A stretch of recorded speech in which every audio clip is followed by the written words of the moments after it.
All right, YouTube, how you doing? Welcome back to the channel. It is Thursday, April 10th. We have a 5-game NBA slate to dive into in today's video like we always do. I'm going to dive into each and every one of these games. I'm going to give you my prediction on the side. I'll give you my prediction on the total. Talk about any other plays like player props that we like within the game as well. But as always, guys, keep an eye down on the pinned comment. That'll take you to all of my final plays. So I'm actually rolling with myself.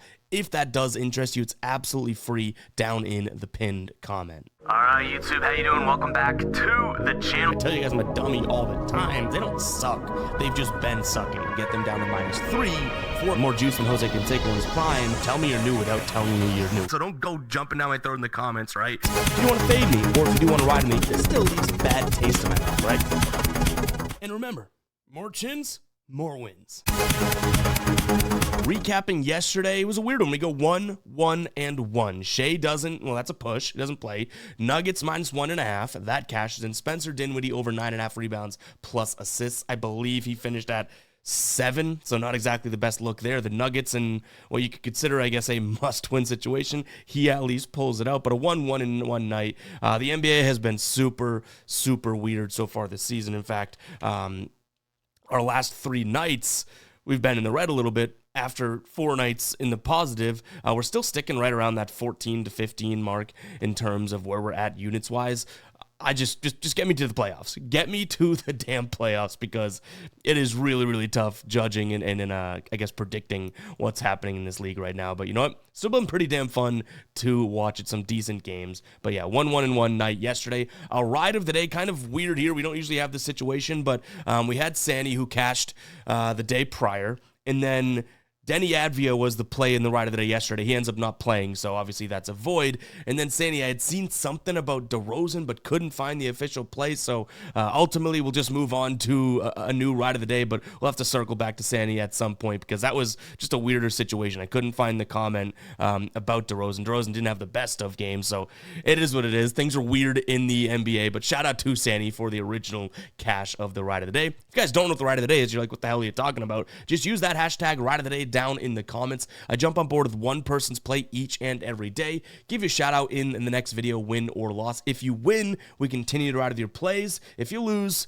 we do shout you out, but you gotta face the music there, the womp womp, and we do have to talk about it. But anyways, guys, even if we don't roll with your play for the ride of the day, you getting those plays down in the comments are helping a ton of people. I say it all the time. There are so many plays in the comments that I would never even think to uncover or find myself. Really, really cool, banger-esque plays. So make sure you guys are still dropping your favorite plays down in the comments. But like I said, 5-game slate. Let's go ahead and dive into it. Hit that like button, guys. Hit that subscribe button as well. Really do appreciate all of the support, even in the volatility in the midst of all of that at the end of the year here. But let's jump into this one. We got Detroit taking on the Knicks. Definitely going to want to keep an eye on the injury report for this one. Looks like already listed out is going to be Anunoby, Josh Hart, Mitchell Robinson as well. So obviously those main, key sort of defenders and I guess you could say wing-esque guys that play up a little bit in Anunoby and Hart being huge pieces to the puzzle for this New York's team success, they are not going to get the go. Cade Cunningham and Tobias Harris on the other side of things listed as probable. Isaiah Stewart listed as questionable.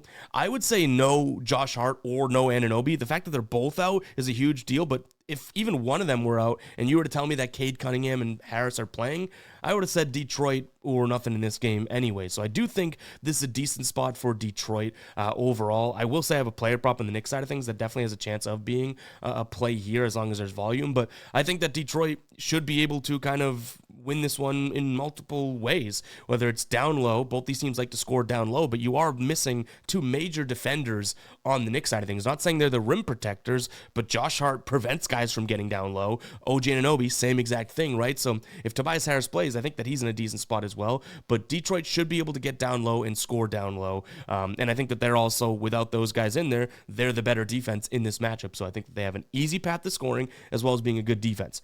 Now, the caveat to all this and the little asterisk would be, do either one of these teams care to go all out and bang it down low and all that?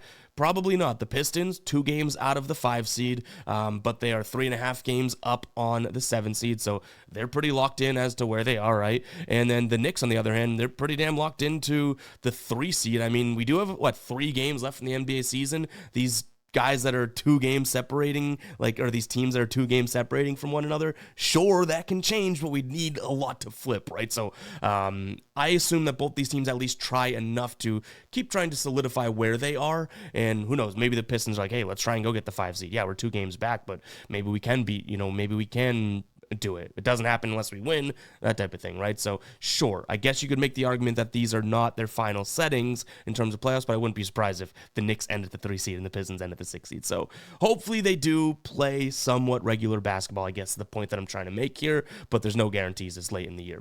In terms of what we have from a total, I don't mind the idea of an under in terms of a Knicks team total. They're on the road. They're playing a decent defense. Last time they did play this squad was back in mid-January, and they scored 119, so we don't love to see that. But prior to that, it was 111. And then if you go back to last year, which is obviously a much different Knicks team, 98 and 99. Actually, one of those games, I believe, was this year. So one of those games, the 98 game, was this year. So I could lean towards a Knicks team total under. I don't know about the full game under because I like I said, I do think with the missing defending pieces there of the Knicks, Detroit could have some offensive success here. Now, one player prop that I'm taking a peek at, and again, I mentioned that quantity and volume would be a big piece to this one. I like the idea of Mikal Bridges here over 1.5 3-pointers made. You're getting decent value, at least in my book, and he's hit this in 8 of his last 10 games. Again, the problem being the quantity. He only needs 2, but there's been some games where he shoots like 3 threes, you know what I mean? But in terms of his games against the Pistons, he's gone 3, 3, 3, and 6 against them. Now, obviously, I guess some of those would have been with the Nets and whatnot, but even the last game that they played, he went 6 of 8 from 3. I do like his position here today. I would look at his points too. It's at 16.5. I'm hoping that we get a decent amount of run out of him in terms of minutes and whatnot, but this point in the year, sometimes it worries me to take some of these point totals just because of the minutes. But it is Tibbs, and we do have 2 starters out. So Bridges at 16.5. I think you can also get a 15.5 if I'm not, on Fanatics. Maybe Bridges 15 plus, and then like a Detroit money line, same game parlay could be involved as well. But I do like Bridges today. I think he's going to have a lot more usage. So another spot would be over points plus assists. You can get plus money for over 19.5 right now. But yeah, like I said, Bridges is kind of where I'd go because this Detroit team, the only real place to target them would be in the mid-range. They're really sound defensively at the rim, in the perimeter, in the corners even, but the mid-range, which Bridges likes to shoot from, right, can be kind of a soft spot for them. And, I think 16 to 20% of his scoring comes from that mid-range. So yeah, don't mind him. Obviously, I've talked about 3 different stat categories that I like. I think Bridges is in a good spot today. Next up, we have Indiana taking on Cleveland. Indiana, in terms of playoff seeding, they are the team that I was just referencing behind the Knicks. They're 2 games behind the Knicks. So I assume that they're going to try and, push this one forward. And, they can't chase them unless they win, even though it's going to be hard, even if they do, right? But Cleveland's sitting pretty damn cushy there at the top of the East. And if you look at this one, you're like, what the heck? The number 1 team in the East, 9.5-point dogs? Yeah, their entire starting lineup is pretty much sitting out, minus Jared Allen. They have Garland, Mitchell, Mobley, and Strus all sitting out here in this one. So I want to start with some player prop spots in this one because I do think with those guys being out, kind of brings up a couple different spots to consider. I do think, DeAndre Hunter could be in a decent, I guess, situation here. But then also in terms of being able to get to this Indiana team, you've been able to score in the paint against them so far this season. So anyone that we could find that does like to drive, does like to score down low, could be pretty good. One name that kind of jumps out to me, and we do want to make sure that we get updated lines on them. We don't have it right now, but Ty Jerome could be in a good spot. Now, he's had some crazy good games, obviously, with some of these guys being out, and I don't think that we have his updated lines as of right now. But if it's anywhere around 17 or so, I think he's going to have a lot of field goal attempts, somewhere up in the 15 range. So he's a guy that I think, because obviously he's a guy that likes to get down low and kind of drive with those little floaters and bank shots and whatnot. But DeAndre Hunter also, I think, is going to have a decent amount of volume with all of these guys out, right? So in terms of that, obviously that's going to change the game entirely. But just given the fact that we have an uptick in volume. Like looking at, Hunter, I think if either one of these guys, when we get the final lines, are around 17 points, if it's 17 and a half, I'd lose a little bit, but it's like 16 and a half, 15 and a half, don't necessarily mind it. In terms of the side here, I do think Indiana's going to play some good basketball. I mean, again, they're the team that's kind of chasing down the Knicks, and they can't get it unless they win. It's not likely that they do get that 3 seed, but if they do, it's got to come by them winning some basketball games, and the Knicks may lose a game tonight, you know what I mean, against the Detroit Pistons, a good team, so I guess it is kind of possible. The one concern I have, and I've been saying this about the damn Pacers, they're winning games. They're just not covering games. And now they're going up against a Cavs team that, yeah, it's their B squad, but we don't know exactly what we're going to get. And Jared Allen's still playing, a good defender down there, right? So I'm nervous to lay that 9.5. I do think situationally, I'll be honest, situationally, this is a spot in which Indiana is going to doubly try, I guess, in terms of their, their guys playing. So maybe we look at them on some sort of a alternate line, throw it into a parlay, get a little slimy, something like that. But that is be as far as I go. But I do think, like I said, and I started with it for a reason, I think there is some value in some of those players that are now starting for Cleveland, the player props there. So keep an eye on the final plays to see what we ultimately end up rolling with there in that situation. In terms of a total, I would lean towards the over. Indiana's defense isn't anything spectacular. I mean, they looked really good in their last game. It was against Washington. Prior to that, they allowed 120 to Denver, 112 to Utah, 105 to Charlotte, which is a lot, honestly, 109 to Sacramento, 132 to OKC. Cleveland, I don't expect their defense to be all that phenomenal. I mean, they've kind of tailed off, and with these guys sitting out and missing games and whatnot, I don't expect them to be all locked in. So I'll lean towards an over here in this spot as well. All right, before we move on with the rest of the games here, let me talk to you about sleeper picks. They have an Ant-Man, Anthony Edwards, 0.5 point total for tonight, but they're still offering the play $5, get $55 bonus. Like, what are we doing here? They're still offering a chance for you, not even a chance, a guarantee for you to place a $5 entry as a new customer and 11 exit right there on the spot. And I love the fact that they're using Ant-Man because he's going to play tonight, right? This game against Memphis matters a whole hell of a lot with the Timberwolves and I guess the Nuggets, Clippers, Grizzlies, all these teams right within one another and that absolute chaos that's going on in the West. That is pure theater, but Ant-Man's going to go off tonight, but we don't even need him to go off. 0.5 points. 1 bucket from the dude, and he cashes that. If you guys don't know what sleeper is and you like player props, you're totally missing out. Make sure to go check it out. That link will be down below in the description, as well as the pinned comment. Go place a $5 entry and get $55. That sounds like a no-brainer. Think it's too good to be true? It ain't. Go check it out. That link will be down below in the description, as well as the pinned comment. All right, we got 3 games left. Let's jump into them. Atlanta and Brooklyn. So playoff standings here, the Hawks in the 8th seed. They are only a half game up on the Bulls, who are in the 9th seed. So I guess that has some sort of, factor into maybe the Hawks really trying to play their best basketball and that type of stuff. They're coming off of a loss to Orlando a couple nights back. Brooklyn coming off of a win against New Orleans. This is a massive, massive number, but I think it's telling in terms of what we're seeing, right? Like the Hawks, realistically, I wouldn't peg them as 14 points better than Brooklyn, but if you look at who's starting for Brooklyn, no Cam Johnson, no Sharp, no Russell. Some of those other guys may miss as well. Trae Young, Daniels, Richiche, Gay, and Okongwu looking like they're good to go here for the Hawks. And yeah, this Hawks team, I don't want to say that they've been playing bad basketball because some of these games are pretty close, but they've just been playing mad basketball. That said, do they just need a Brooklyn to roll in here and say, okay, finally we get a team that we can beat? We did see this matchup just under a month ago, and Brooklyn beat them. That was in Brooklyn as well. I think that this line is pretty damn telling, though, ultimately. So I will lean towards the Hawks just because, again, why would they set this thing so hugely? Where I might go instead of that, though, would be a team total for Atlanta. Brooklyn's defense has looked okay, right? But 114 to New Orleans. They allowed 120 to Toronto. Washington scored 112 on them. The Clippers, who don't need to play fast, scored like 130-something on them. So if we can get a good number behind the Hawks, who I don't necessarily want to back defensively, but say, hey, go out there and do your thing and score points, that I don't mind. So if we can get anything that's like 119.5, I don't think via that total in the spread we're going to get that, but that might be something that I take a peek at. In terms of a full game, nothing really jumping out. And then honestly, in terms of player props, Also, nothing really jumping out. This is not my, favorite spot on the board today. I guess you could consider something like Keldon Johnson or Zaire Williams threes because Atlanta's really bad from three, especially if they're leading. Brooklyn's probably going to jack, so maybe those are good looks, but do due diligence on those because we haven't really fully dug into them. But actually, before we do move on, maybe this is a spot where it's like Indiana, Atlanta, some sort of a slimy parlay because, again, Brooklyn shouldn't care about this game. Atlanta has reason to care about this game, and so does Indiana.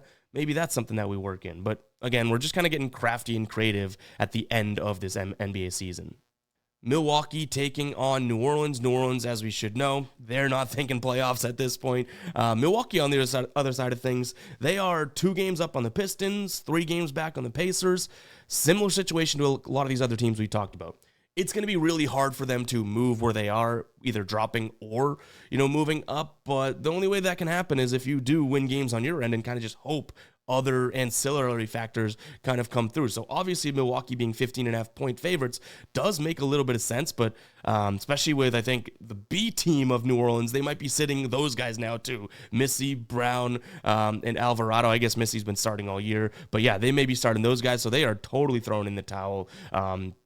Even if Giannis doesn't play, I do like Milwaukee here in this spot. If New Orleans truly is thrown in the towel, then a team like Milwaukee, who has won 5 straight games, actually 4-1 against the number in their last 5, and they just beat this New Orleans team by only 4 points. But that was kind of just a weird one, right? Where you had I think no Giannis, and Kuzma had a pretty bad game. It took 29 points from Gary Trent Jr. So if Giannis plays, I would see that 4 points almost quadrupling, which would be 16 points, right? Putting this line right where it is. So I don't mind Milwaukee. Again, it's a big number. Do we really get there ourselves? Not all that sure, but I'm having trouble even considering the idea of New Orleans. From a total perspective, this is where it could get a little interesting because I think Milwaukee scores a lot in this one, and we even saw them in that one matchup, score 111. What if Giannis played? Maybe they kind of up that a little bit. This is only a 222 total. I don't think New Orleans is going to be the team that really contributes, so maybe we do look at a Milwaukee team total over. Right now, I think you can get over 116.5, 117.5. That could be a decent look, but if we want to pivot and just say, well, New Orleans stinks, what if we just take a peek at New Orleans under, 105.5, something like that? So I think it's a Milwaukee team total over, 2 ships passing in the night, or a New Orleans team total under. Player prop wise, I'd really love to know if Giannis is playing. That's going to be a massive, massive factor. Obviously, that shouldn't shock anybody.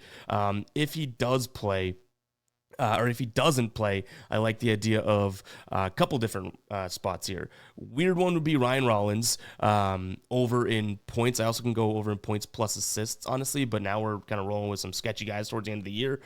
Don't mind that spot. I think his line's probably going to be 9.5. But if what's his name doesn't play, Giannis, I don't mind the idea of Kyle Kuzma being the guy in this one. Over 20.5 points, rebounds, and assists. You can get 19.5 out there as well. That could definitely be a look for me. I mean, again, Giannis didn't play that last game, so keep that in mind. But he had 17 points, 4 rebounds, 4 assists, and he had not a very good game, in my opinion. The time before that, he was with Washington. He had 34, 22, and 38 PRAs against him. So yeah, Kuzma over 19.5 PRA could be a look in this spot. I just hope that it's not a blowout and he gets sat, you know what I mean? All right, one of the games that really does have some implications and everything, we got Memphis taking on Minnesota. We take a peek at this injury report, and Jalen Wells, smashing his face on the ground after that dunk was brutal looking. He's out, obviously. I'm not sure if he's going to be, injured for long. I don't think so. I don't know, actually. I think he either hurt his arm, but his face was okay. But, yeah, I don't know. Maybe he will be out for a long time. I have to look a little bit more into that one. But ultimately, that's just tough because he was having, obviously, a very good year and instrumental to that team. Minnesota is sitting at the 8th seed right now. They are a game and a half behind a game behind Memphis, so this could matter. And Memphis is up at the 6th seed. They are a game and a half out of the 4 seed. So this is Minnesota right now scared of being a play-in team, potentially could even be the 3 seed if things go according to plan. This Western Conference from the Lakers down to the Timberwolves, that's 3 to 8 right now, is pure electricity, and you can definitely make the argument from the 4 seed Denver down to the Timberwolves is really, really cool. So we got burned by taking a peek at Minnesota last time. They ended up losing outright to Milwaukee, right? They lost by 7. We took them as 4.5-point favorites. So tough to, I guess, trust them in this spot, but both teams really caring about this one. That total at 232, I think I immediately say both teams are going to play some defense. Like, Minnesota's defense is good. They should be pretty decent down low and on the perimeter, and throw in the fact that they know Memphis is going to want to run. I would assume that Minnesota comes into this one and says, hey, we are able to play slow. In fact, last 10 games, bottom 10 pace team. We can slow this team down, right? So I think that that's going to be mission number 1, and we've seen that so far this season. I mean, 2 of the 3 games that they've played against one another, at least the last one, they might have only played 2, and I don't have the numbers from that other one, but the last time they played, which is more recent, January 20th, was a 108 to 106 game. That total's at 235.5. You can't tell me that Minnesota doesn't know that that's how they can keep this game close, because when there's high scoring games, yeah, they can obviously are able to run, but you're playing right into what Memphis likes to do and what Memphis likes to do at home. So I think this one's going to go under 232. I'm hoping for some defense. I do tell you guys all the time, we've gotten burned so many times this year taking Memphis games unders, because they will run like you read about, and they're a really good scoring team. I think they have like a 55% field goal percentage this season in transition, which is really good. But ultimately, I'm trusting that both these teams do have good defenses. Throw it into the actual just statistical analysis there.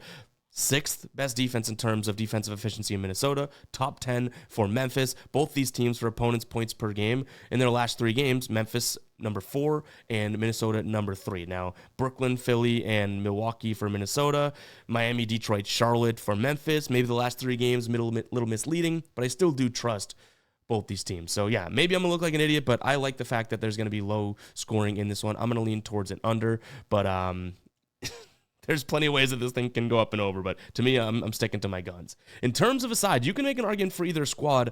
I do think that, Minnesota being on the road, knowing that they lost this close game against Memphis last time, and the fact that they lost that game against the Bucks amidst them playing some really good basketball, I think that they're able to roll. Memphis has won 3 straight games, but Miami, that was a close one, right? John Moran hit the game winner, but then it was Detroit. That's a good win, but it was a banged up Detroit team, and then they beat Charlotte. So I think Minnesota's in a little bit more of a groove than Memphis is, and you're getting a good price. And again, Minnesota has more to lose, I guess, in a sense here. They are a play-in team.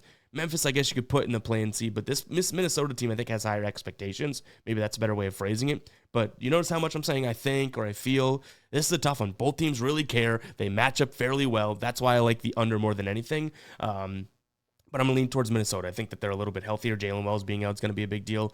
That type of stuff. So yeah, if you're on Memphis today, they're at home. I get it. I'm not trying to talk you off it, but I'm going to roll with Minnesota, I believe. But under being probably something that I consider a little bit more. But no player props as of right now. I actually dug for a little bit, really wanted to get to, a player prop or something in this one, but couldn't ultimately find anything that was sticking out to me like too greatly. So yeah, I'm going to lean towards the under as well as Minnesota and kind of call it there. But guys, it's going to wrap it up for today's show. Hopefully you guys did enjoy. Obviously, smaller than usual slate. But this is getting really, really interesting towards the end of the year. I'm having a blast like watching these games and watching how things play out. Tough to bet on them, but you know what? It is what we do, and still have fun doing it, right? Even a penny on a game is going to give you a little bit more enjoyment. I truly believe that, as long as you're responsible and all that. But either way, guys, appreciate you sticking with me throughout the end of the season. And we'll catch you guys in the next one, right? Peace out.